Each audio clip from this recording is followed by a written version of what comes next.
बिहार के प्रदेश अध्यक्ष राकेश प्रवीण ने आज पूर्वी चंपारण के भगवान शंकर की नगरी अरेराज में nationalist union of journalist Bihar की पूर्वी चंपारण इकाई की ओर से आयोजित वर्कशॉप मीडिया की नैतिकता पर बोलते हुए कहा कि मीडिया के निगमीकरण से नैतिकता का ह्रास हुआ है। इसके कारण मीडिया के सभी स्वरूपों के अस्तित्व पर संकट है। बाजारीकरण भी मीडिया की नैतिकता में क्षीणन का एक प्रमुख कारण है। लगातार गिरती पत्रकारिता पर राकेश प्रवीण ने आगे क्या कुछ कहा, आप खुद सुनिए। गई हुई थी, उसी डाली पर जाके बैठ के छुप गए और जब थोड़ा शाम और गहरा हुआ तो उसमें से कुछ जानवर या किसी पशु पक्षी की आवाज़ निकाल के अपने बुआ को डराने की कोशिश की। तो उन्होंने देखा कि बुआ पहले बंगाल के घरों में, बिहार में भी होता था, मिट्टी का मकान होता था। अब हम सब जितनी चिंतन करें हमारे लिए वो कम होगा। और संगठन, संजय कौशिक जी ने बहुत बेहतर तरीके से आपके संगठन की बातें बता दी। मैंने चूंकि ये विषय में रखा था, इस पर बता दिया। मेरे आपके चिंतन से ही इसका समाधान भी निकलेगा। मैं ये नहीं कहता हूँ कि आज ही कोई बहुत बड़ा परिवर्तन हो जाएगा। अशोक जी जो बातें कह रहे थे वो एक बड़ा ही मौजूद सवाल है, लेकिन उसके पीछे की भी एक लंबी कहानी है।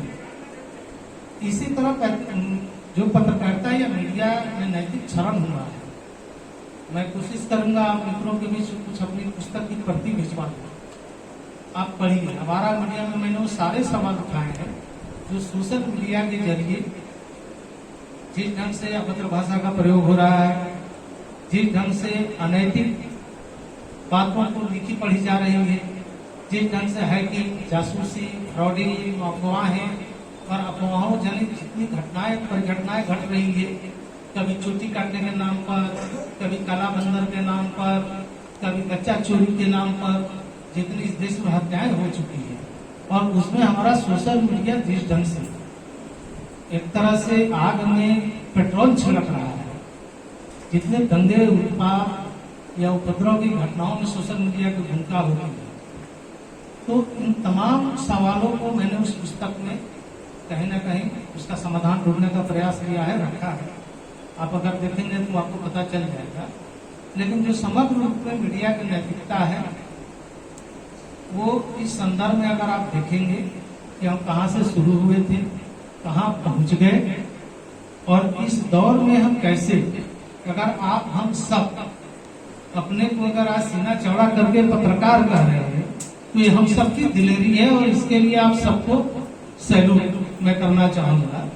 नहीं तो अब स्थिति और हालात ऐसे बनते जा रहे हैं कि पत्रकार कहने में कई बार ऐसा लगता है कि हम खुद को, अपने को अपमानित करते हैं, क्योंकि समाज का नजरिया कुछ इस ढंग से बनता चला जा रहा है। और मैं खुले मन से आपसे यह कहता हूँ कि चोर आप नहीं है, चोर कोई और है जो आपसे चोरी करवा रहा है, यानी सरगना कहीं और बैठा हो। आपसे विज्ञापन यह पहले किसी पत्रकार और रिपोर्टर का काम नहीं होता था। मैंने अपने पत्रकारिता की शुरुआत आज जैसे अखबार से, पटना से की, अशोक जी जानते हैं। तो उस समय मैनेजमेंट और जो एडिटोरियल होता था, यानी जो प्रबंधकीय व्यवस्था और संपादकीय दोनों बिल्कुल अलग अलग हुआ करती थी। और मैनेजमेंट के लोग संपादकीय के तहत शायद कभी दिखाई दे, अगर उनको किसी से मिलना होता था तो समय लेके आते थे। लेकिन अब वो स्थिति रह नहीं गई है। अखबार के हालात बहुत बदल चुके हैं। अब जब कह दिया कि नहीं, आप ये अखबार नहीं है, उत्पाद है, प्रोडक्ट है और यह वहीं इसमें खबरें जानी चाहिए। अब आप जानिए, टाइम्स ऑफ इंडिया का भी गौर से आप पढ़ेंगे तो वहां पर एडिटर सब का गौन हो गया। अब उनके ब्रांड इनिशिएटिव एडिटर हैं, ब्रांड एडिटर हैं, मार्केटिंग एडिटर हैं, और सब एडिटर नहीं बल्कि सब मैनेजर हैं। उन सबका काम है कि अखबार बिके कैसे, इसकी व्यवस्था करना। तो इस हालात में नैतिकता बचाना वाकई बहुत मुश्किल दौर में है। लेकिन ये अगर पत्रकारिता बची है तो आप जैसे वीर बांकुओं की वजह से बची हुई है, जिसने तमाम परेशानियों को, जहालतों को झेल के भी अपने को पत्रकार कहलाने में शर्म नहीं बल्कि गर्व महसूस करते हैं। और पत्रकारिता कर रहे हैं। तो इसलिए आप लोगों को पुनः पुनः बहुत सारी बधाई कि आप जिस जज्बे के साथ जो कर रहे हैं। अब थोड़ी संगठन की बात मैं आपसे कर लूं। एक सवाल मुझसे हर जगह पहले भी पूछा जाता था, अभी पूछा जाता है कि पत्रकार संगठन का क्या औचित्य है, आप क्या कर सकते हैं। मैं आपकी परेशानी समझ सकता हूं, लेकिन आपकी अपेक्षाएं भी हैं, क्योंकि आप वाजिब सवाल पूछ रहे हैं पत्रकार संगठन के। पहला मेरा यही कहना है कि पहले हम एक हों, हम एक होंगे तो नेक भी होंगे। अगर हम एकजुट हो जाए तो हम एक नियति भी आएगी और हम अपने बारे में भी थोड़ा सोचना शुरू करेंगे। मेरा यह मानना है कि मन के हारे हारे, मन के जीते जीते। हम मन से ना हारे, हम मन से अपने को मजबूत करें, अपने को एकजुट करें, वर्तमान पत्रकारिता की दशा दिशा से भी अवगत हो, अपनों को कैसे तैयार करना है इस पर भी चिंतन करें। लेकिन हम थोड़ा संगठित हैं और बहुत सारे ऐसे सवाल हैं, कंट्रैक्ट की सर्विस है, आप उस दायरे में भी नहीं आते हैं, आपके लिए कोई टर्म कंडीशन नहीं है, आपसे एक फॉर्म भरवाया जाता है और उसमें स्पष्ट लिखवा दिया जाता है कि पत्रकारिता मेरा पेशा नहीं है। अब भाई आप 24 घंटे के लिए खबर के लिए जिम्मेवार हो और पत्रकारिता आपका पेशा नहीं है, आप लिख के दे दिए।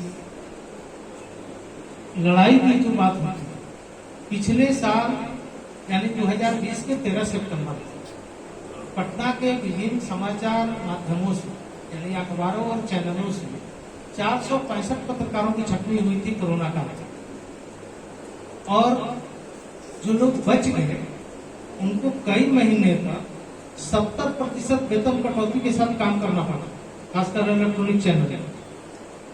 हर जगह पहले भी पूछा जाता था, अभी पूछा जाता है कि पत्रकार संगठन का क्या औचित्य है, आप क्या कर सकते हैं। मैं आपकी परेशानी समझ सकता हूं, लेकिन आपकी अपेक्षाएं भी हैं, क्योंकि आप वाजिब सवाल पूछ रहे हैं कि पत्रकार संगठन के। पहला मेरा यही कहना है कि पहले हम एक हों, हम एक होंगे तो नेक भी होंगे। अगर आपको हमारा वीडियो पसंद आया हो तो इसे लाइक करें, सब्सक्राइब करें और साथ ही बेल आइकन दबाना ना भूलें।